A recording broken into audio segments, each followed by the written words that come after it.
da tributária, que eu tenho certeza que é uma matéria que vai gerar um impacto muito forte na capacidade, na decisão de investimento das empresas e no aumento da competitividade das empresas brasileiras. O senhor ainda quer tentar ter votações em janeiro ou essa ideia está descartada? Eu acho que a PEC emergencial ela só consegue ser promulgada em janeiro.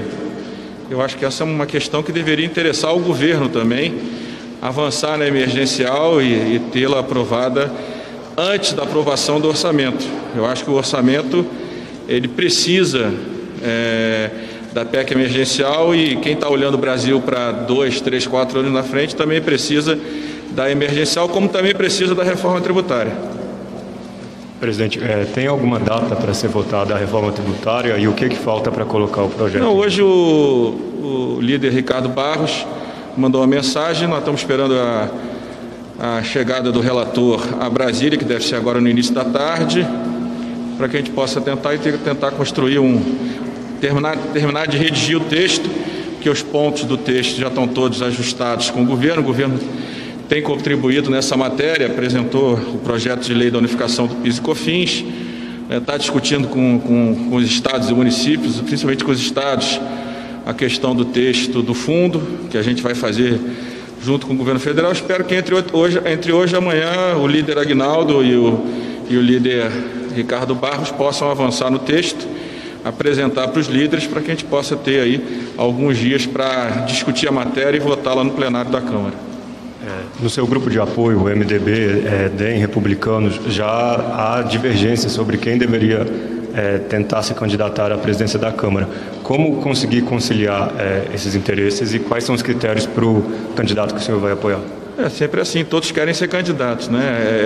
Eu disse a eles uma vez que todos confiavam em todos, mas sempre gerando algum tipo de obstáculos para que sobe para si a candidatura. Eu acho que o importante é que esse bloco, incluindo alguns partidos de esquerda, possa estar unidos para que a gente possa ter o candidato. Claro que o grande desafio é saber qual dos candidatos mantém um bloco tão grande de pé até o dia da eleição. Presidente, passadas as eleições e agora essa decisão do Supremo, quais são as pautas mais importantes que o senhor acha que dá para votar ainda até o final do ano?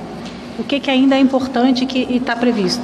Eu acho que o PLP 101, o PLP 137, a emenda constitucional da cota de vagas de mulheres para o Parlamento, para o Legislativo. A eleição municipal mostrou que ainda temos quase 1.000 câmaras de vereadores sem participação das mulheres. A regulamentação do Fundeb, com certeza.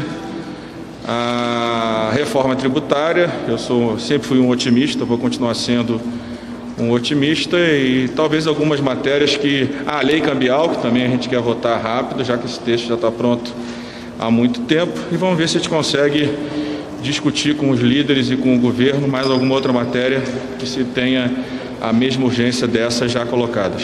A PEC emergencial, a gente sabe, está no Senado, mas como o senhor é um entusiasta da matéria, qual é a sua expectativa de tramitação da PEC emergencial? Não é que eu sou um entusiasta, eu estou vendo o trem indo em direção, né, a um muro ou a um volume de pessoas que estão no trilho a 700 km por hora. Né? Vai bater no muro, vai atropelar as pessoas e vai ser um desastre, né, para milhões de brasileiros que precisam que o orçamento mantenha a sua política de equilíbrio fiscal. Lembrando que nós temos aí um déficit primário que deve estar projetado para o ano que vem na ordem de 2,5%, que também vai pressionar os gastos públicos. Lembrando que o déficit primário sempre vai trabalhar com uma projeção para o crescimento da dívida pública, que já é muito alta, né? Ficou muito alta. Então, não é que eu seja um entusiasta, eu estou vendo de forma racional. É uma matéria difícil, tanto é difícil que até agora o governo não conseguiu assumir a responsabilidade sobre da onde vai cortar recursos no orçamento para garantir uma trajetória para a dívida pública e parte dos recursos para um plano de ampliação do Bolsa Família, porque a gente sabe que é muito difícil cortar o orçamento primário brasileiro, mas não tem, infelizmente, nesse momento não há outro caminho que não seja esse. Para a dívida, ainda existiriam outros caminhos, redução de subsídios tributários, né? Até no futuro, se o governo resolvesse por esse caminho, o aumento de alíquota de impostos, que eu sou contra, mas seria um caminho para resolver a dívida. A questão da ampliação do Bolsa Família, só olhando a redução dos gastos primários. Do meu ponto de vista, não há outro caminho. Boa tarde, presidente. O senhor falou mais cedo também sobre a questão das vacinas e disse que o Congresso pode acabar tomando aí alguma decisão se o governo não tomá-la muito proximamente, né? Queria saber o que seria isso, um projeto com definição de cronograma? Há uma outra medida provisória que trata de vacina e que a nossa intenção é que a gente possa votá-la até quinta-feira. Mas isso definiria um cronograma também? Se o governo não... Eu pedi ao relator que organizasse com o deputado Luizinho e com o Ministério da Saúde. O ideal é que se organize isso em conjunto, que a gente tenha um plano para isso, porque as pessoas, né, tem muita gente monitorando, muita pesquisa monitorando as redes sociais, monitorando por pesquisa as famílias, as pessoas vão começar e começaram já a entrar num certo pânico, num pânico grande. As pessoas que têm renda já estão começando a ver para onde vão viajar para tomar a vacina, ou para o Chile, que comprou uma, ou para a Inglaterra. Então, é muito grave que o Brasil não defina logo um plano, não resolva de forma definitiva qual é o caminho e como o governo vai trabalhar e também como é que vai orientar o setor privado a trabalhar em relação às vacinas. É claro que você olha a Inglaterra, é um modelo. Na Inglaterra é quase tudo um sistema único. Mas quando você olha os Estados Unidos, você vai ver que é um modelo completamente diferente, que em todas essas redes de farmácia vai ter a vacina à disposição quando ela for aprovada. Então cada país tem um caminho. O que nós precisamos, já que temos um sistema híbrido, é construir o nosso caminho que dê segurança à sociedade. A sociedade quer a vacina, a sociedade precisa da vacina. Nós estamos tratando ainda de milhões de brasileiros que terão que passar, né, pela doença, muitas pessoas com UTI, vão perder vidas ainda, e mais do que isso, já ficou claro que as pessoas podem perder sua imunidade e ser contaminados novamente, e a segunda vez está vindo pior do que a primeira. Então, as pessoas vão começar a entrar em pânico se o Brasil ficar para trás nessa questão de ter um plano, uma estratégia clara e objetiva. É bom que isso seja feito com o governo, eu disse isso já ao presidente Bolsonaro, mas nós vamos avançar de qualquer jeito, até porque o Supremo também vai avançar, e eu acho que o melhor caminho é que se faça de forma integrada entre o Executivo e o Legislativo e depois a decisão final do Supremo. O senhor acha que o Legislativo pode tomar uma decisão ainda esse ano para essa definição? Deve. Tem a medida provisória? Deve. O meu ponto de vista é esse. Junto com o governo é o ideal, mas certamente deve tomar essa iniciativa rápido, pedir ao relator que apresentasse um texto, no máximo até quarta pela manhã, para que a gente possa discuti-lo e, se possível, aprová-lo na quinta ou na outra segunda-feira. Perfeito. Uma última dúvida, já tem uma lei aprovada aqui pelo Congresso de 72 horas para a Anvisa aprovar, caso seja aprovado em algumas autoridades estrangeiras. Isso. O senhor acha que isso já, a vacina, ela se engloba nesse conceito? Se for aprovado, por exemplo, nos Estados Unidos pela FDA, a gente já teria esse prazo? Em tese poderia, mas eu acho que uma regra objetiva nos dá mais segurança para que a gente não coloque a sociedade em situação de pânico. Obrigada. Presidente, boa tarde.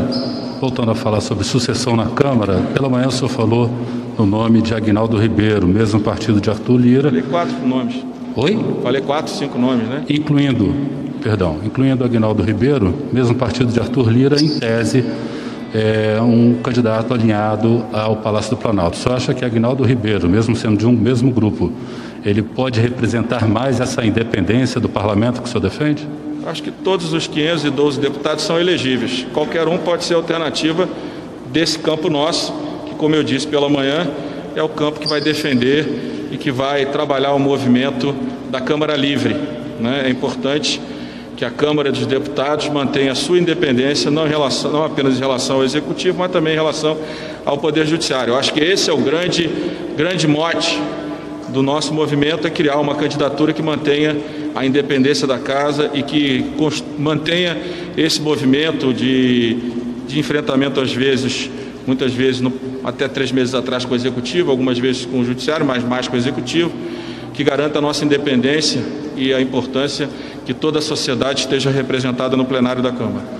Na semana passada, o senhor afirmou que no dia 2 de fevereiro deixaria o cargo de presidente da Câmara. No final de semana teve uma entrevista publicada por um jornal de circulação nacional, onde o senhor disse que achava melhor esperar um resultado do Supremo. Isso. A pergunta é, se a decisão de domingo à noite do Supremo fosse diferente, o senhor seria candidato à reeleição ou deixaria o cargo? Não, tudo que eu falei antes do julgamento, né, eu cumpro a minha palavra sempre. Né, isso é uma força que eu tenho aqui dentro da Câmara de Deputados. Eu cumpro a minha palavra. Eu ia cumprir novamente, mas durante o julgamento não achava correto, né, eu ficar opinando e me posicionando. Mas eu nunca deixei de cumprir a palavra e a minha palavra era pública. Eu não dizia que não era candidato reservadamente, eu dizia que não era candidato para toda a imprensa registrar a minha posição. Presidente, em relação à oposição, queria saber dos nomes que o senhor indica como possíveis sucessores no bloco que o senhor apoia. Alguns nomes têm a restrição clara de partidos da oposição. Quero saber como que os senhores vão trabalhar para que essa oposição não continue, já que o Arthur Lira, por ser um candidato do governo, já enfrenta essa resistência. Como não entrar nesse pé de igualdade e ter alguma vantagem com a oposição? Eu acho que o mais importante é a construção de um movimento, como eu disse, da Câmara Livre, e esse movimento escolhe o candidato, e a principal preocupação da oposição é a independência da Câmara em relação ao Poder Executivo e a pauta dos costumes. Isso nos une, nos garante convergência, e tenho certeza que aquele que for escolhido vai ser escolhido porque todos os partidos foram ouvidos, né, sem vetos, claro, porque como ninguém gosta de ser vetado, ninguém deve vetar ninguém. Claro que dentro de cada bancada a realidade sobre quem tem mais votos, quem trabalha melhor cada bancada, essa análise sempre é feita para que se possa escolher o candidato que mantenha esse movimento, que eu acho que vai ser majoritário na casa, mantenha esse movimento de pé. O senhor vem falando bastante desse movimento de Câmara Livre, né? Queria saber se falei hoje. Eu queria saber se esse posicionamento não acaba refletindo uma crítica à candidatura do líder do PP, já que ele é um candidato alinhado com o Planalto. O senhor acredita que a candidatura do Lira não seria independente e não faria uma Câmara Livre? Queria saber como está a sua relação com ele também. Antes de eu sair de férias, eu sei que o senhor estava algumas semanas sem falar com ele por telefone. Queria saber se melhorou a relação. Não, mas não tenho problema de relação com ninguém, nem trato da candidatura dos outros. O governo é que tem fixação no meu nome e trabalha para derrotar o meu candidato, e trabalhava para derrotar essa possível candidatura que, como sempre, eles veem fantasmas pelo Palácio do Planalto, não é? Eles é que têm candidatura contra. A minha candidatura é a favor da independência da Câmara, não é? E tenho certeza que esse é o ambiente que será vitorioso na eleição do início de fevereiro. Não estou dizendo que os outros não são, estou dizendo que o candidato que representará esse nosso campo será um candidato que, com clareza, vai trabalhar a independência da Câmara, vai trabalhar o movimento da Câmara Livre, da Câmara Independente e do fortalecimento da democracia no nosso país.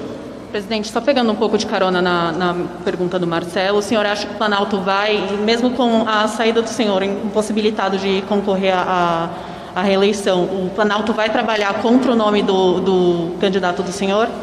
Me dá a impressão que sim, mas aí eu não tenho problema do Planalto trabalhar. Como eu falo, para quem quer uma Câmara Livre, a participação do governo é divergente desse movimento, né? E todos os candidatos que se digam independentes vão ter que tomar cuidado de não parecer que há uma interferência do Executivo no Legislativo na defesa de suas candidaturas. É simples assim. Eu espero que o Planalto deixe que deputados e deputadas decidam. Mas não parece que é o que vai acontecer. Eu acho que o que vai acontecer é que o governo vai interferir, como já vem interferindo ao longo das últimas semanas nesse processo, não é? E vamos ver qual vai ser o resultado. Por isso que eu digo que o nosso candidato vai ficar de forma muito clara, separado desse movimento de interferência do Executivo no Legislativo. Nós vamos certamente, de forma majoritária, enfrentar qualquer poder não apenas o Executivo, que queira influenciar na nossa eleição, na eleição interna. Nós vamos criar aqui, com certeza, um caminho para separar o Executivo do Legislativo e do Judiciário. Assim, fortalecendo as instituições, a gente fortalece a nossa democracia e, assim, fortalece a possibilidade desse país voltar a crescer e se desenvolver como um país sério e democrático. Por fim, só uma dúvida, deputado. O senhor falou que, por exemplo, várias pautas que ainda estão por vir, e uma delas foi a regulamentação do Fundeb. Se ele não for regulamentado, não tem dinheiro para o Fundeb no ano que vem. Essa é uma pauta que vai sair nessa semana, na próxima semana? Essa semana. Essa semana. Essa semana. Eu espero que... Eu tenho certeza, isso eu não espero, eu tenho certeza que vai ser mais uma votação, como eu disse, na votação da emenda constitucional, que terá quase todos os votos do plenário da Câmara, porque todos os deputados e as deputadas, independente da cor partidária, todos eles defendem uma educação pública e, principalmente, uma educação pública de qualidade que reduza a diferença entre a educação privada e a educação pública no nosso país. Obrigada.